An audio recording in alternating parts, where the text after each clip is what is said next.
I was watching TV in the family room. My son-in-law walked in and switched it off. "Go to your room, old woman. This living room is mine now." My daughter dropped her gaze. I stood up, took my keys, and left without saying a word. The next day, a man in a crisp suit appeared at the front door. He rang the bell. "Welcome to my channel. I share new life stories here every day, and I'd really appreciate it if you hit subscribe and like my video. Now, let's jump back into my story. I'm sure you'll love it if you keep listening till the end."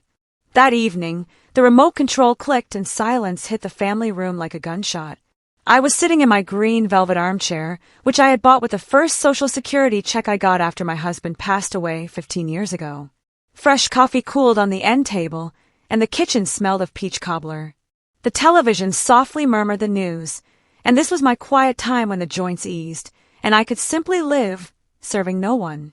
The front door slammed as if a storm had broken into the house. I didn't look. I knew exactly who it was. Leo walked in like he owned the place. Behind him, my daughter, Chloe, carried shopping bags. Her shoulders were slumped, her eyes on the floor as if apologizing for taking up space. I didn't move. Leo stood right in front of the screen, blocking my view. He snorted, as he always did when he saw me doing nothing. He picked up the remote and pressed the red button. The screen went dark. "To your room, old woman," he yelled. "I've got the game on. The family room is mine now." The silence became thick. I could hear his short, arrogant breathing, as if a shouting had purchased him a right. Very slowly, I shifted my gaze to Chloe. She stood in the kitchen doorway, her knuckles white on the handles of the shopping bags. Our eyes met. I waited for one thing, the simplest thing, for her to say, "Don't you dare talk to my mother like that. This is her house."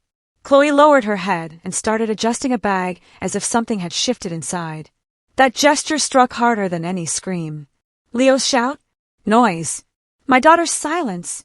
Betrayal. A cold clarity washed over me. Not anger, not shame, just a clear, icy sobriety.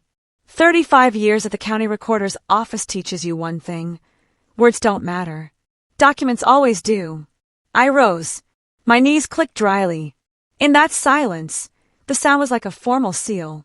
Leo was already sprawling on my couch, unbuttoning the top of his shirt and grabbing a can of soda without even looking at me.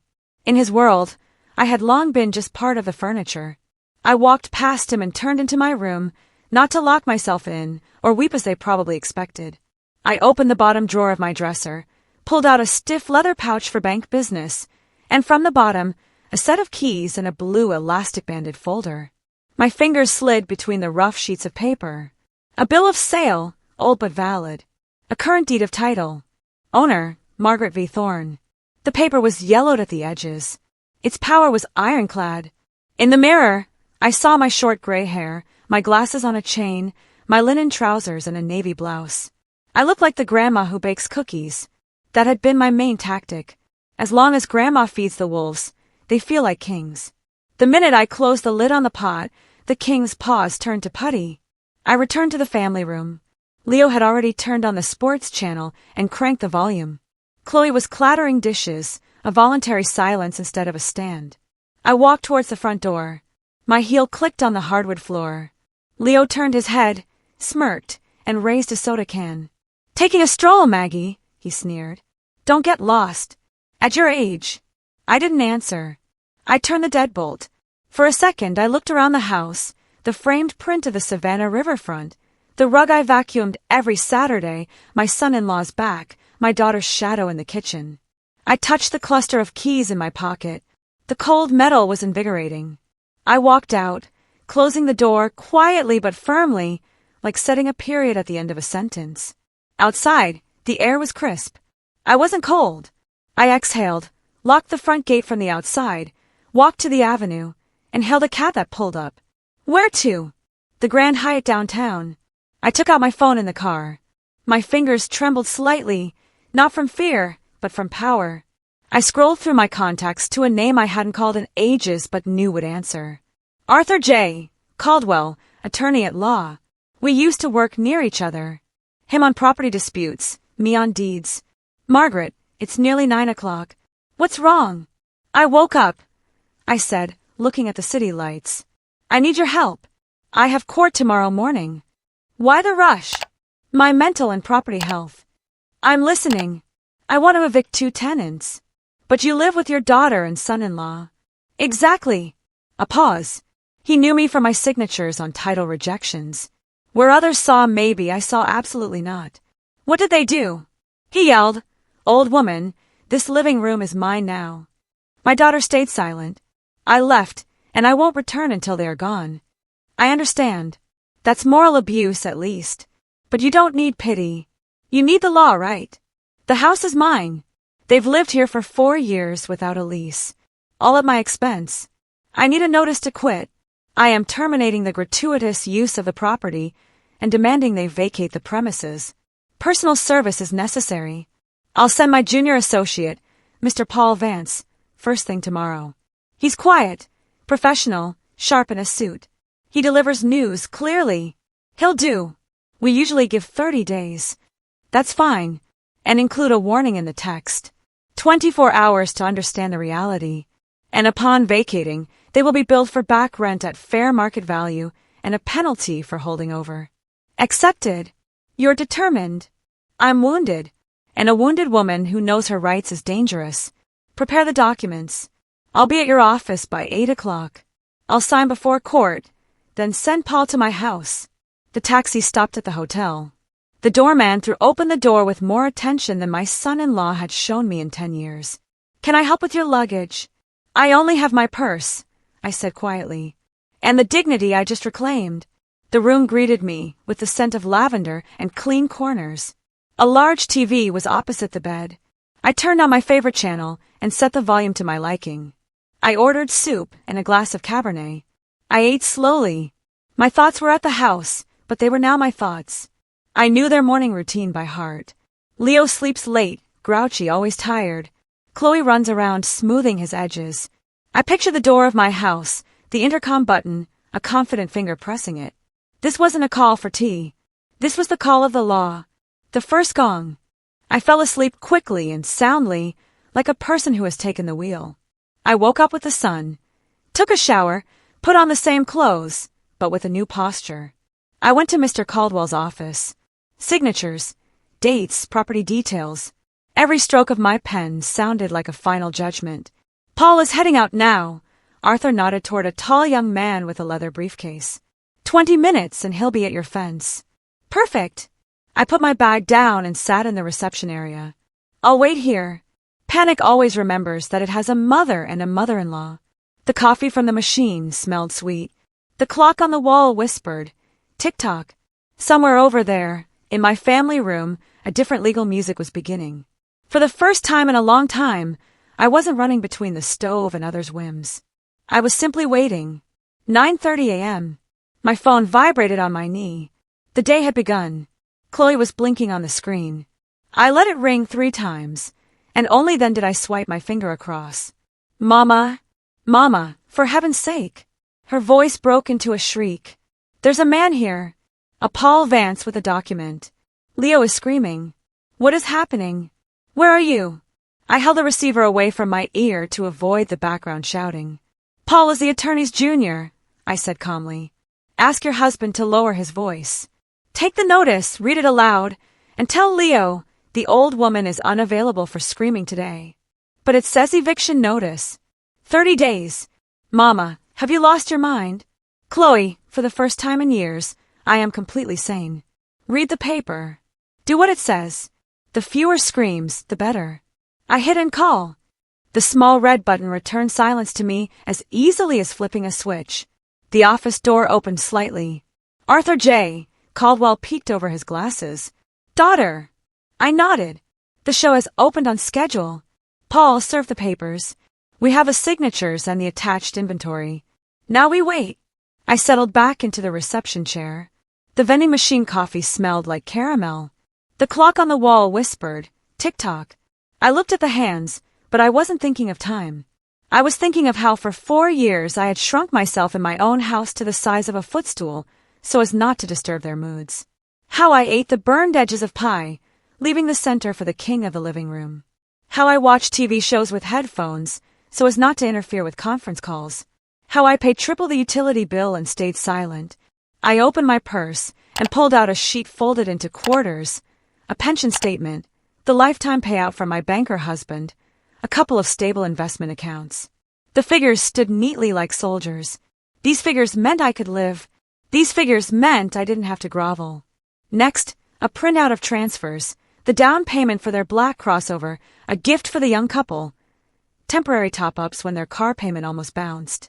Purpose of payment, family support. My hand sometimes shook, but the signature was straight as a ruler. The habit of paperwork. The phone shuddered again. Chloe. I flipped it face down. Then a text from Leo arrived. Come home. Let's talk. No, Mom. No, please. I flicked the notifications away like crumbs from a table. Arthur walked into the hall. Tea, he offered. I want something else, I replied. I need to turn off the utilities. Which ones? Everything in my name.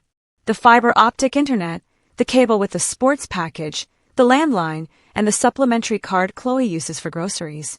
Not to cancel, but to suspend. I can reactivate them when the house is mine alone again. He smirked. That will be felt. Yesterday was painful, I said. Today is merely felt. They are different things. I took a small notebook from my purse. On a clean page appeared a simple plan. Step 1, legal. Completed. Paper served. Deadlines and consequences outlined. Step 2, financial. Turn off the taps. Let the king of the living room learn the price of his kingdom. Step 3, silence. No scandals, no justifications. Only facts. The phone vibrated again. I glanced. Chloe was typing long, frantic messages. He's furious. We've been shamed. People were watching. Where are you? Let's talk. I put the phone down and said nothing. Today, my nothing was the answer. Is there a decent clothing store nearby? I asked, putting the notebook away. The Gallery Mall is 2 blocks away, Arthur said. What are you planning? I am dressed like a grandma, I said, meeting his eyes. And I am going to set boundaries. I need a uniform. You are dangerous when you are calm, he said, and now he wasn't smiling. I'm just returning to myself, I replied, taking my purse and heading for the door. Outside it was bright and dry. I walked quickly, not looking back. The windows reflected me, stiffer with a straighter back. My mind was clear and steady. Where to go, what to say, whom to call. No pity, no revenge. Only order. At the mall entrance, I paused for a second, ran my fingers over the strap of my purse and exhaled. First, the uniform. Then, tap after tap. Inside the classic clothing department, I was met by a consultant. I need a uniform, I said. Calm, businesslike. Today, I am setting boundaries. She nodded and disappeared. She returned with dark blue straight-leg trousers, a white cotton blouse, and a beige linen blazer. In the fitting room, the fabric settled just right. The trousers sharpened my posture. The blouse was crisp. The blazer pulled everything together. I folded my old clothes into a bag. Give these to the charity box, I said. Let them serve someone else. I sat on a soft ottoman, took out my notebook and phone. First call, service provider. Good afternoon. I am a contract holder. I request a temporary suspension of services at this address. Internet, cable TV, sports package, landline. Reason, repairs start today. The signal would be disconnected within 2 hours. Second call, the bank. I am the primary account holder. I request you block the supplementary card in Chloe Thorne's name. Reason, security. Please lower the online limits and keep SMS alerts only on my number. Done. On the second floor, in a quiet restaurant, I ordered mushroom risotto and a glass of dry white wine. I placed my phone next to me, face down. Spoon, fork, breathe. For the first time in a long time, I wasn't eating stealthily or on the run. 10 minutes later, my palm felt a short vibration. A text from the bank. Transaction declined. $85. Butcher shop. Prime ribeye. I smiled. A short, unsentimental smile. Almost immediately, another message flashed from Leo. The card's not working. Call the bank. We're at the register. I calmly typed a response. It's not a malfunction. It's a freeze.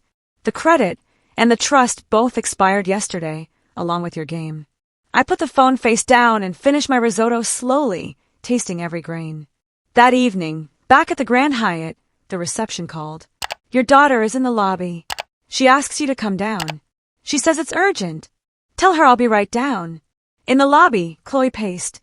Her blouse was wrinkled, her bun messy. She saw me in the beige blazer and stopped as if she'd walked into glass. Mama, what is all this? The internet is dead. The cable's dead. The card won't go through. Leo is losing it. Let's go home. Enough with the drama. Sit down. I pointed to an armchair. We are in a respectable place. We will speak calmly. The conversation that followed was quiet and devastating. I laid out the terms. 30 days, no utilities, a meeting at Arthur's office the next morning to discuss the business investments Leo had always talked about. When she whispered, if we leave, he says he'll file for divorce. He says if he doesn't have your house, he doesn't want to be with me. I leaned forward. If your marriage is held together by my square footage and my bank accounts, that's not family, Chloe. That's a hostage situation. And you are the hostage. She left, calling me old and cruel. I replied, I have become an adult. You're 40. You have a head start. Use it. The next morning, at 10 o'clock sharp in Arthur Caldwell's cool conference room, the final act played out. Derek blustered about adverse possession and emotional distress. I slid a folder across the table to Chloe. It contained loan default notices and a broker statement showing a margin call. Balance below zero. The investments were gone. The savings were a lie. I stood and laid out the terms like a judge. 30 days to move out. The utilities will not be reconnected. If I hear screaming when I come to collect my winter clothes, I will call the police. We'll see how job recruiters feel about that on top of your corporate reprimand. I turned to my daughter. This is your choice. You decide whether you continue to drown with a man who lied and dragged you down, or whether you swim to the surface. I am a mother, but not a bank and not a free cafeteria. In the hallway afterward, my phone rang. It was Chloe. Mama. I didn't get in his car. I walked away. Good, I said calmly. Walk. Breathe. Don't rush back to where screams are waiting. The 30 days passed with a tense, procedural quiet. I stayed at the hotel, then moved to a short-term rental. Paul Vance handled the logistics. On day 30, I went to a spa. I would not be home for the move. At 12:30 p.m., my phone vibrated. A text from Paul. They are gone. Keys handed over. Inventory complete. At 2 p.m., I bought gloves, a mop, rags, and floor cleaner. I called a painter. Can you start tomorrow? The family room. Color, peach. The key turned easily in my lock. I walked in and threw open every window. A draft swept through, carrying out the stale air of someone else's life. I cleaned for hours, scrubbing away the footprints and the memory of disrespect. By evening, the house was quiet, clean, and smelled of disinfectant and promise. A polite ring at the door. Come in, Chloe, I said at the threshold. The coffee just brewed. She looked around. It's quiet. It's peach, I nodded. Sit. She told me she'd rented a studio, taken on full-time work, and filed for divorce. Can I come over as a guest? She asked. No keys, no staying over. Just tea and conversation. That's exactly what you should do, I replied. The door is open for guests. It's permanently closed for tenants. We hugged briefly, an adult embrace. She walked toward the gate, straight, not looking back. The next Wednesday, at 4 p.m. sharp, the bell rang. My neighbor, Beth, came in red-eyed, her son pressuring her to sign her house over to him. Zoe and Olivia were with her. I put the kettle on, laid out pens and paper, and opened my folder. Let's start simply, I said. Gifting the house is forever. A will is reversible. You only sign papers when your head is calm. We wrote down bullet points. Wills instead of gift deeds. Separate accounts. No shared passwords. We talked about life estates and the importance of the county office being open.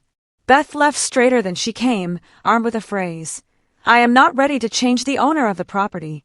To think about it, yes. To sign, no. After they left, I washed the cups and threw open the windows again. The house was light. It was no longer just a structure I owned. It was a home I inhabited, fully, for the first time in years. I sat in my green velvet armchair. The remote control lay on the end table. I picked it up, no longer a symbol of someone else's power, just a thing. I turned on the TV, found a music channel, and without rushing, increased the volume by one notch. Exactly as loud as I liked it. Enough, I said aloud, and suddenly I understood that the word meant so much more now. It meant I was adult enough to set conditions in my own home. It meant I had enough strength. It meant I had lived long enough to understand a simple truth. Ownership isn't just about keys and deeds. It's about the right to choose the silence, the people at your table, and the volume of the music. I turned off the TV and listened to the house breathe. In my life, just like on that remote, the volume is now regulated by me. I'm really glad you're here and that I could share my story with you. If you liked it, show me by liking the video and subscribing to my channel. Let's see how many of us there are.